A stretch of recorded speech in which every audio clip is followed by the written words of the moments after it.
Capítulo 1. Tema: los motivos de Elías. Ahora bien, Elías, el de Tisbé de Galaad, fue a decirle a Acab: tan cierto como que vive el Señor, Dios de Israel, a quien yo sirvo, te juro que no habrá rocío ni lluvia en los próximos años, hasta que yo lo ordene. Primera de Reyes 17:1. Después de que el reino de Israel se dividió, durante el reinado de Roboam, transcurrió un periodo relativamente corto de 58 años, el cual nos conduce al momento en inició el ministerio público de Elías. En esos 58 años, de acuerdo al tiempo que solían reinar en esa época los reyes, no deberían haber pasado más que unos 2 reyes. Sin embargo, la historia registra un total de 7 reyes sobre Israel en ese periodo de tiempo, demasiados reyes para tan poco tiempo. Todos fueron reinados muy cortos. Esa época en Israel se caracterizó por la inestabilidad en la monarquía, y esto fue así, porque desde el momento en que se produjo la división del reino de Israel, comenzó un incontenible alejamiento de Dios, de su palabra y de los valores que sostuvieron los reinados de David y de Salomón. Las 10 tribus que se rebelaron contra Roboam proclamando rey a Jeroboam, formaron lo que llegó a conocerse como el Reino del Norte, y tomaron como su capital a Samaria. Este Jeroboam ya se había rebelado contra Salomón el padre de Roboam, y por esa razón había pasado los últimos años del reinado de Salomón asilado en Egipto. Tras la muerte de Salomón, Jeroboam regresó a Israel, y aprovechando su simpatía con una buena parte del pueblo y la torpeza de Roboam propició la división de la monarquía. Como el templo estaba en Jerusalén, en el reino del sur, como establecía la ordenanza del Señor en cuanto al centro de adoración, pese a la división del reino, el pueblo continuaba viajando a adorar a Jerusalén, como había sido la costumbre por más de 80 años. Jeroboam vio en ello una amenaza a la seguridad o a la estabilidad de su reinado, y por eso introdujo ciertas reformas religiosas con el objetivo de destruir la devoción del pueblo. Él temía que el pueblo se volviera a Roboam desechándolo a él. En primer lugar mandó a fabricar 2 becerros de oro, de los cuales colocó uno al norte y el otro al sur del territorio que él gobernaba y que en lo sucesivo se llamaría Israel, en tanto que al reino del sur se le llamaría Judá. Jeroboam nunca propuso al pueblo que adoraran a otro Dios diferente al Señor. Lo que hizo fue proponer que aquellas figuras que había ordenado construir correspondían al Señor de Israel. En el día de la dedicación Jeroboam dijo: Israelitas, no es necesario que sigan subiendo a Jerusalén. Aquí están sus dioses, que los sacaron de Egipto. Primera de Reyes 12:28. Pero el pueblo de Israel sabía que quien los había sacado de Egipto era el Señor, no esos becerros, y sin embargo, Jeroboam en ese momento le estaba diciendo a la multitud allí reunida, que esos becerros o bueyes de oro eran sus dioses que los habían sacado de Egipto. Pero además, Jeroboam introdujo otros cambios como el establecimiento de un sacerdocio diferente que ya no era de la tribu de Leví, como el Señor había ordenado en la ley, sino que uno de su invención, usando criterios arbitrarios. La consecuencia de esa reforma fue una corrupción del sacerdocio. Que él asignara funciones sacerdotales a personas que Dios no había llamado para dicho servicio, fue muy dañino para la nación. Igual que pasó en esta época de decadencia moral y de corrupción del sacerdocio en Israel, en esta era de la Iglesia, también es peligroso cuando el ministerio cae en manos de personas no llamadas por Dios. Cuando el ministerio cae en manos de quienes no han sido llamados por Dios, el proceso de corrupción espiritual se acentúa aún más. Jeroboam estableció una fiesta que sustituyó a la de la Pascua, la cual fijó en el mes 8. El mismo Jeroboam fue y ofreció al becerro que había puesto en Dan, sacrificios en grandes cantidades. Su intención era dar el ejemplo para que el pueblo continuara adorando en esos lugares. Efectivamente el pueblo siguió su ejemplo y por eso el Señor siempre mencionaba a Jeroboam como el rey que indujo a Israel al pecado. Es importante notar que Jeroboam no estableció un culto a una deidad diferente al Señor. Lo que él estableció fue la adoración al Señor a través de imágenes, de un sacerdocio sin llamado, y de ceremonias y fiestas producto de la imaginación humana y no del corazón de Dios. El pecado de Jeroboam fue tan grande que, en adelante, Dios mediría la maldad de los siguientes reyes siempre en relación al pecado de Jeroboam. Al morir Jeroboam reinó en su lugar su hijo Nadab, el reinado del cual, La Biblia resume diciendo, Nadab hizo lo que ofende al Señor, pues siguió el mal ejemplo de su padre, persistiendo en el mismo pecado con que éste hizo pecar a Israel. Primera de Reyes 15:26. A Nadab le sucedió en el trono Basá, un israelita de la tribu de Isaacar que sin pertenecer a la familia real, llegó al trono por medio de una conspiración contra Nadab, a quien derrotó y asesinó. Así, Basá se convirtió en el primer magnicida de Israel. A Basá le sucedió en el trono su hijo Elá, del cual, lo único que la Biblia destaca es que era un borracho.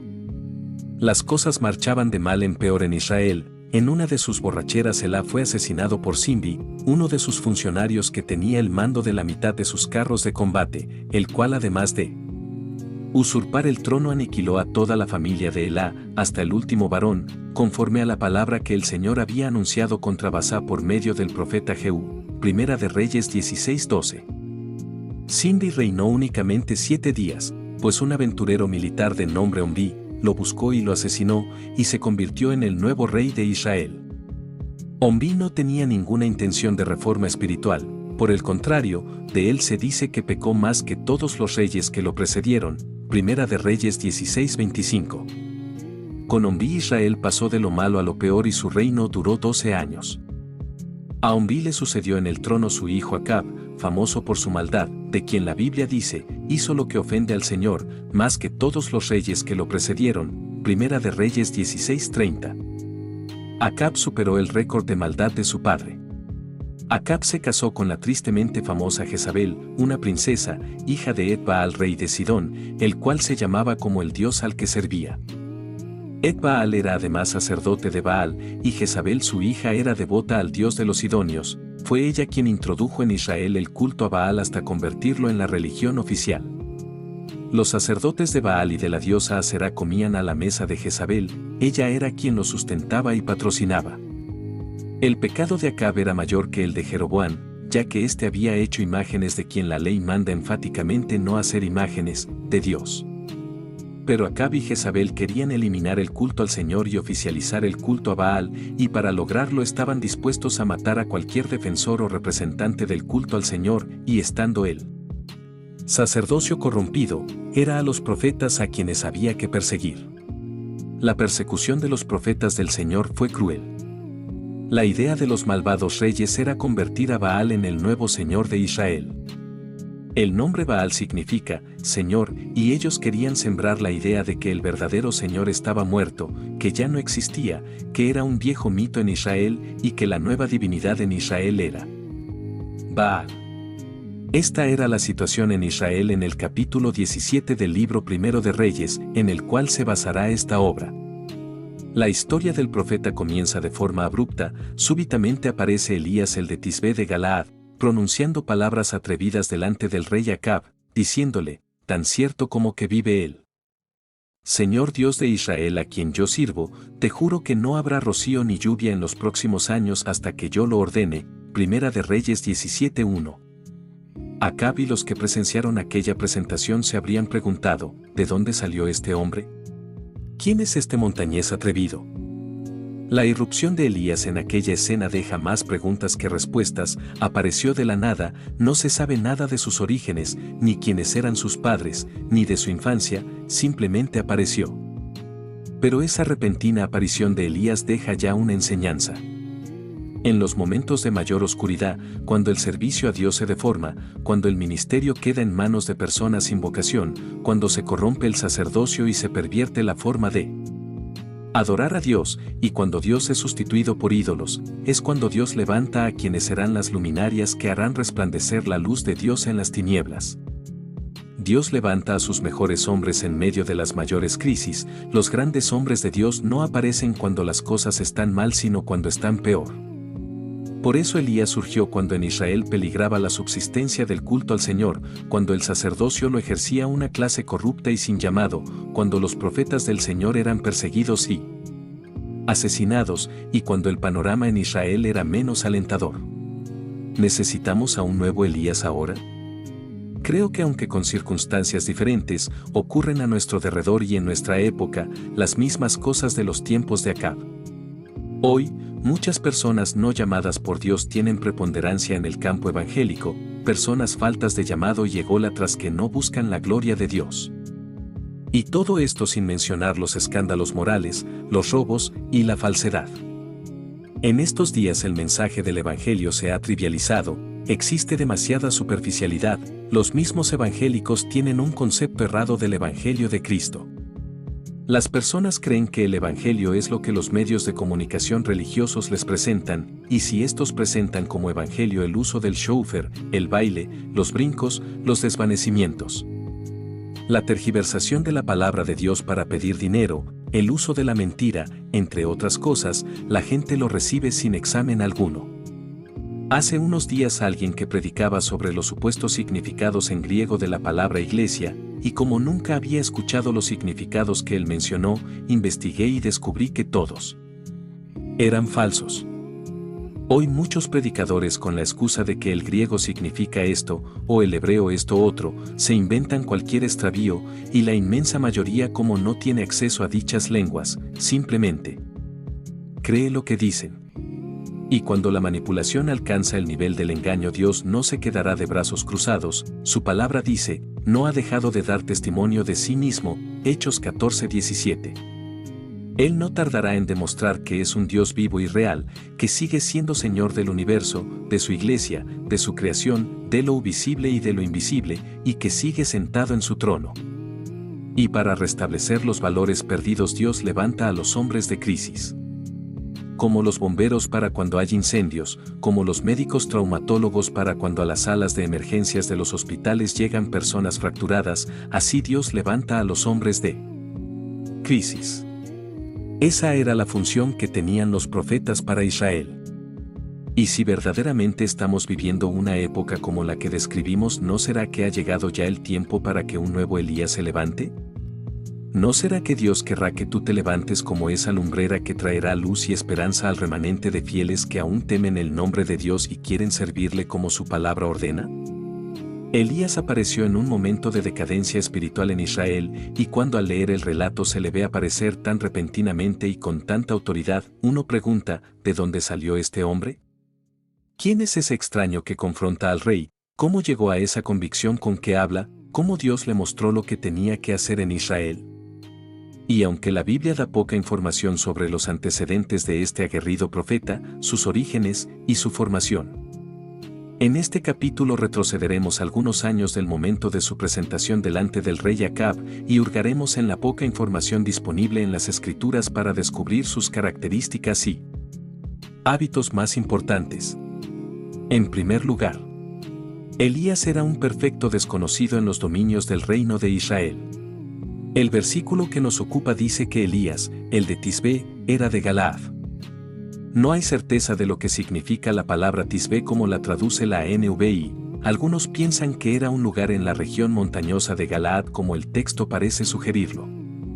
Otros piensan que la palabra Tisbita, como aparece en la versión Reina Valera, era el gentilicio para los habitantes de Tisbe, pero también hay quienes piensan que esa misma palabra era una expresión que se usaba para referirse a las personas extranjeras.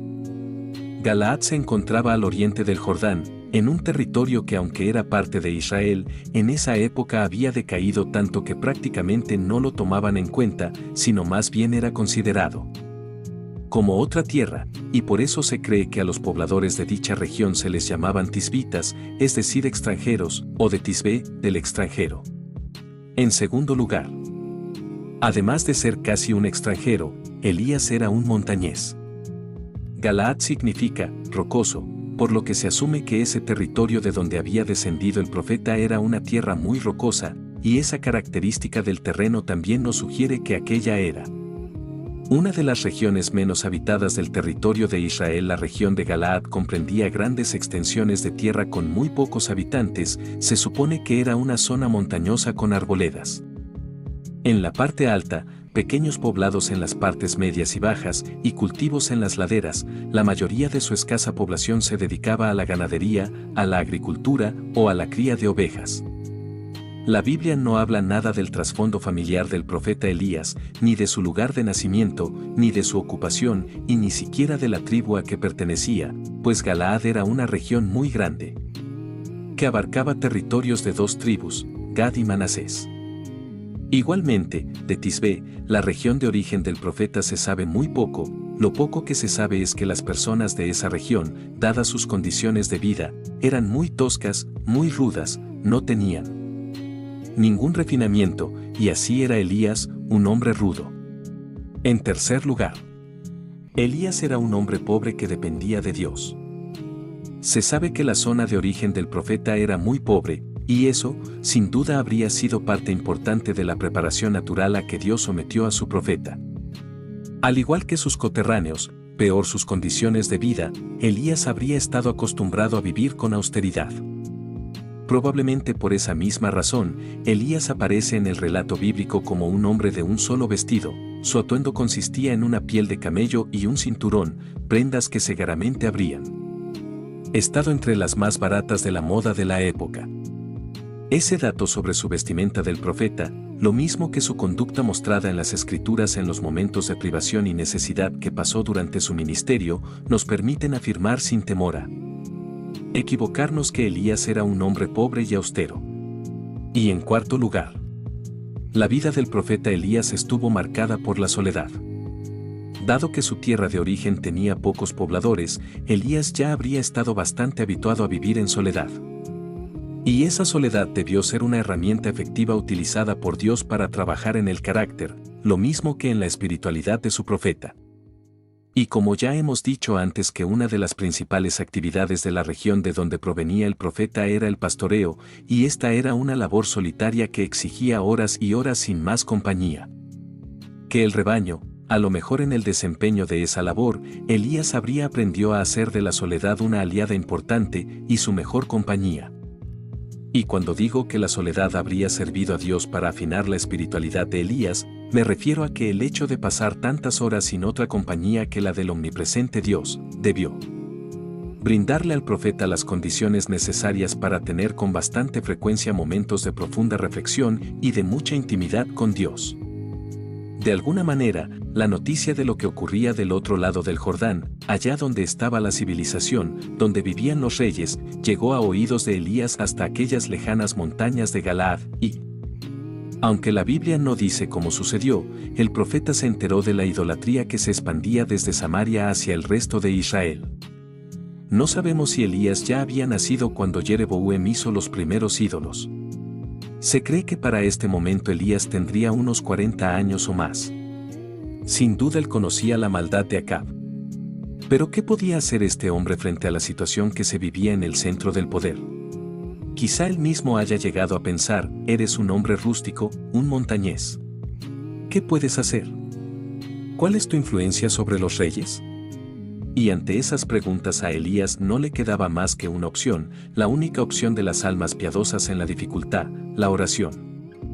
Santiago, hablando de Elías, dice: con fervor oró, Santiago 5, 17b, pero antes ha dicho, Elías era un hombre con debilidades como las nuestras, Santiago 5, 17a, indicando que Elías no era superior a nosotros, la diferencia fue que él oró. Elías debió conocer la escritura donde Dios le dice a Israel, no se descarríen ni adoren a otros dioses, ni se inclinen ante ellos, porque entonces se encenderá la ira del Señor contra ustedes, y cerrará los cielos para que no llueva, Deuteronomio 11, 16, 17. Y por ella entendió que si Israel se volvía a los ídolos, el Señor cerraría los cielos para que no lloviese. Por tanto, ahora que Israel se había vuelto a los ídolos, había que cerrar los cielos para que no lloviese, y por eso oró como Santiago dice, con fervor oró que no lloviera, Santiago 5, 17b. El versículo completo de esta escritura de Santiago dice, Elías era un hombre con debilidades como las nuestras. Con fervor oró que no lloviera, y no llovió sobre la tierra durante 3 años y medio. Volvió a orar, y el cielo dio su lluvia y la tierra produjo sus frutos, Santiago 5, 17, 18. Nosotros normalmente hacemos énfasis en la segunda parte de este pasaje. A nosotros nos gusta predicar del pasaje de la nubecita, cuando Elías envió al criado a ver hacia el mar, y que hasta la 7ª vez el criado le dijo que veía una nube pequeña como una mano, pero nunca hablamos de cuando Elías oró para que no lloviera, es más, ni siquiera sabemos en qué momento Elías oró para que no lloviera.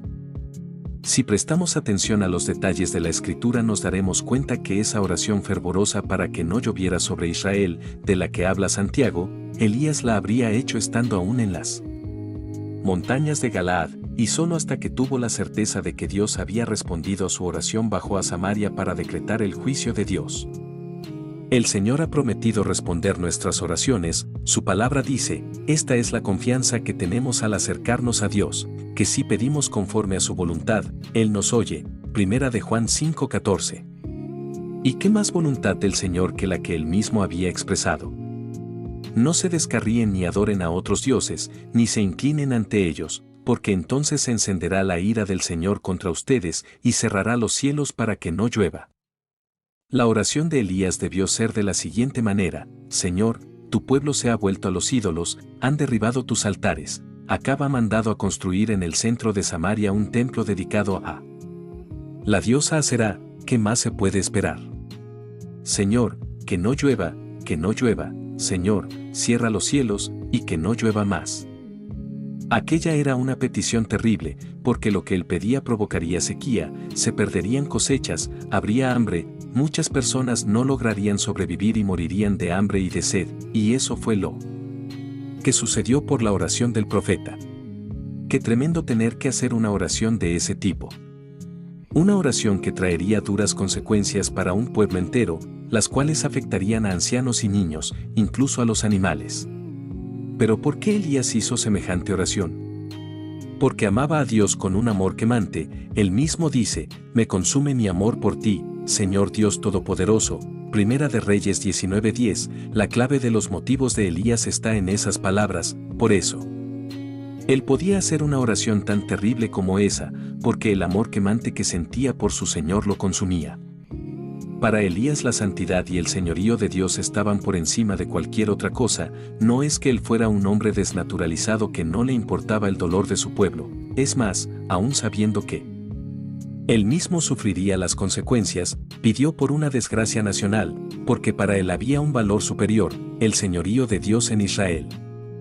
Ninguno de nosotros desea el mal para su país, y por eso no nos atrevemos a orar, diciendo, Señor, destruye mi país, que venga un huracán y arrase con todo, que venga un terremoto y mueran miles. Pero eso más que mostrar que somos misericordiosos, evidencia que nos es indiferente la santidad y el señorío de Dios en nuestras ciudades. Si el amor por Dios no nos consume como a Elías, aunque seamos conscientes del mal que nos rodea, no actuaremos. Y esto ya sucede, vemos crecer el irrespeto a la vida humana, la homosexualidad es cada vez más campante y desvergonzada, ¿y qué produce en nosotros? Nada. Solo decimos, eso ya está escrito, así tiene que ser, como que debiéramos congratularnos porque las cosas van de mal en peor, y porque nuestras ciudades se están convirtiendo en un inmenso fango de pecado que le repugna al Señor. Si en verdad nuestro amor por Dios nos consumiera, diríamos, Señor, no es posible que esto siga así, a ti te ofende el pecado, te ofende cada vez que alguien roba, cuando alguien usa de violencia contra otra persona, a ti te ofenden la idolatría y la hechicería que practica la gente hoy. ¿Qué debo hacer para cambiar estas cosas?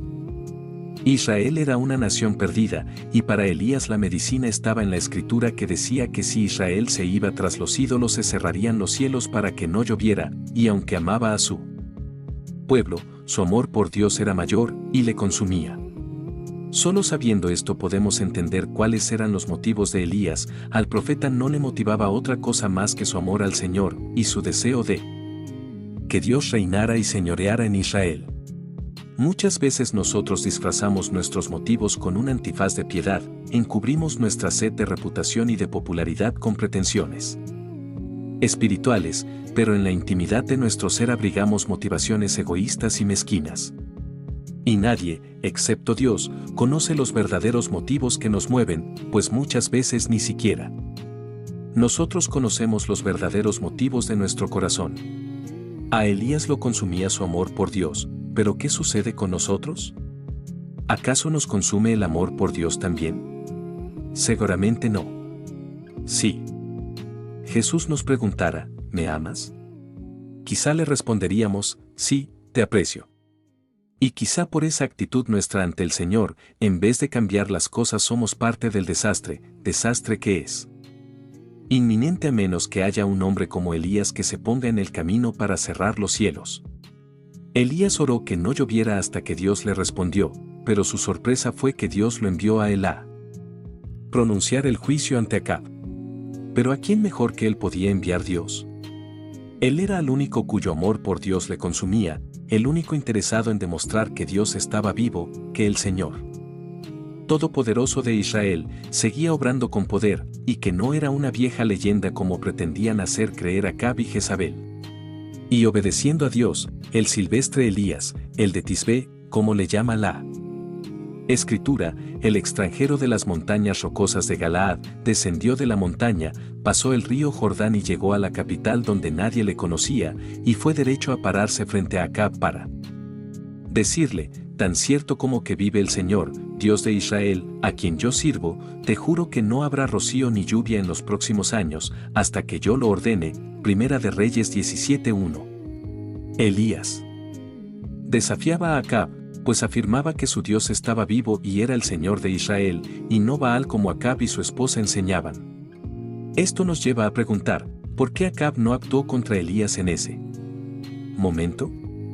Si esa era la clase de devotos del Señor que sus huestes buscaban para eliminar. La respuesta es clara: primero, porque la gracia de Dios lo protegía, pero además porque Acab quizá pensó: este es un chiflado. Para Acab habría sido fácil pensar así porque nadie conocía a Elías, y además porque aquel rústico montañés venía con un decir muy atrevido: no lloverá hasta que yo lo ordene. Acab pudo pensar: este que se cree, piensa que puede cerrar el cielo cuando quiera, y hacer que vuelva a llover solo hasta que él lo mande. Payaso. Y no fue sino hasta que pasó el primer año y no llovió, y luego el segundo, y el tercero, que Acab comenzó a tomar en serio al de Tisbé. Y así también, el hecho de que se cumplieran las palabras que había dicho el profeta demostraba que el Señor vivía. Por fin, Dios había encontrado un hombre que verdaderamente le amaba, un hombre decidido a poner fin a la situación de calamidad y aún a revertirla. El grito de batalla de Elías era que el Señor vivía, y su única motivación era demostrarlo. Y todo eso pasaba en un tiempo en que las cosas en Israel habían alcanzado el punto más bajo. Si hoy estamos viviendo una situación similar a esa época de decadencia que vivió Israel, ¿acaso serás tú el Elías que habría de venir? ¿Eres tú el Elías que estamos esperando? ¿Eres tú aquel a quien le consume el amor por su Dios? ¿O acaso eres otro más del montón que avala la situación deprimente y decaída del Evangelio de hoy? Nuestro Dios todavía vive y sigue siendo el Todopoderoso. ¿Qué hará usted para demostrarlo a los ojos de las naciones? Porque solo si somos capaces de demostrar al mundo que el Dios de la Biblia está vivo, y que el Dios que respaldaba a Elías no ha cambiado, podremos ser relevantes para el reino de Dios y para la causa del Evangelio. Si usted se conforma con ser uno más de la masa, está bien, pero debe saber que Dios anda en la búsqueda de otro tipo de hombres. El Señor está buscando hombres que le amen con un amor quemante que los consume, como lo amaba Elías, hombres cuya única motivación sea establecer el señorío del Señor en sus ciudades y naciones.